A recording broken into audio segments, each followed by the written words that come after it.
ಒಂದಾನೊಂದು ಕಾಲದಲ್ಲಿ ಒಂದು ಹಳ್ಳಿಯ ಬಳಿ ದಟ್ಟವಾದ ಅರಣ್ಯವಿತ್ತು.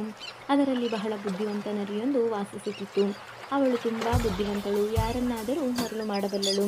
ಒಂದು ದಿನ ಅವಳು ಕಾಡಿನಲ್ಲಿ ಆಹಾರವನ್ನು ಹುಡುಕುತ್ತಿರುವಾಗ ಒಂದು ಮರದ ಮೇಲೆ ಒಂದು ಕಾಗೆಯನ್ನು ನೋಡಿತು. ಅದರ ಬಾಯಿಯಲ್ಲಿ ಸಿಹಿಯಾದ ರೊಟ್ಟಿ ಇತ್ತು. ಆ ಕಾಗೆಯ ಬಳಿಯಿಂದ ರೊಟ್ಟಿಯನ್ನು ಹೇಗೆ ತೆಗೆಯುವುದು ಎಂದು ಯೋಚಿಸತೊಡಗಿತು. ಹೀಗೆ ಯೋಚಿಸುತ್ತಾ ನರಿ ಕಾಗೆಯ ಬಳಿಗೆ ಬಂದಿತು. ನರಿ ಕಾಗೆಗೆ ಹೇಳುತ್ತದೆ, ನಿನ್ನ ಧ್ವನಿ ಮಧುರವಾಗಿದೆ ಮತ್ತು ನೀನು ಚೆನ್ನಾಗಿ ಹಾಡುತ್ತೀಯ. ನಾನು ನಿನ್ನ ಮಧುರವಾದ ಹಾಡುಗಳನ್ನು ಕೇಳಲು ಇಷ್ಟಪಡುತ್ತೇನೆ. ನಿನ್ನ ಸುಮಧುರ ಕಂಠದಿಂದ ನೀನು ನನಗಾಗಿ ಮಧುರವಾದ ಹಾಡನ್ನು ಹಾಡುವೆಯಾ?